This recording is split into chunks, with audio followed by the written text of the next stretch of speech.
നമ്മളിതേ അവിടെ ഒരു പള്ളി കാണാൻ പറ്റുന്നുണ്ടോ ദൂരെ? അതിൻ്റെ അടുത്ത് നിന്നാണ് വരുന്നത്. ഇവിടെയൊക്കെ എന്നും ക്ലീൻ ചെയ്യുന്നുണ്ടെന്ന് തോന്നുന്നു.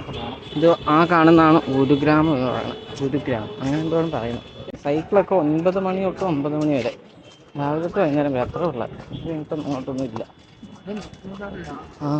ഇവിടെ എൻട്രി, ഇവിടെ കാറ് ബസ് സ്കൂട്ടറൊന്നും കയറ്റത്തില്ല കേട്ടോ. 20,000 രൂപ പെനാൽറ്റി. ചുമ്മാ ഇവിടെ ഈ സൈക്കിളിന് ആൾക്കാർ. മക്ഡൊണാൾഡ്സ് ഒക്കെ ഉണ്ട് ഇവിടെ, അടങ്ങുന്നുള്ളൂ. നമ്മളിനി അവിടെ കേട്ടോ പോകുന്നത്. അവിടെ പോയി സാധനങ്ങളൊക്കെ വെച്ച് സ്വസ്ഥാവണം. എന്നിട്ട് എന്തെങ്കിലും ഫുഡ് കഴിക്കണം. ഇന്നലെ രാത്രി ഫുഡ് കഴിച്ചാൽ പിന്നെ ഒരു വക കഴിച്ചിട്ടില്ല.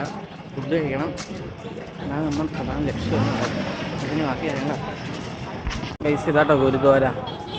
ഇവിടെ നമ്മൾ ഇനി മുന്നോട്ട് പോകണം നമ്മുടെ സാധനങ്ങളൊക്കെ വെക്കാൻ. ഇവിടെ ഫുഡ് ഫ്രീ ആണെന്നൊക്കെ കേട്ടിട്ടുണ്ട്. ഒന്ന് ഫുഡ് കഴിക്കണം. യെസ്, ആ ഫുഡിൻ്റെ ആണോ ഒരു കൗണ്ടർ നമുക്ക് കാണിക്കാം. ഡ്രിങ്ക് വാട്ടർ, കുടിവെള്ളമുണ്ട്. അതിന് പിന്നെ ഈ സാധനങ്ങളൊന്ന് വെക്കാൻ സെറ്റ് ചെയ്യണം.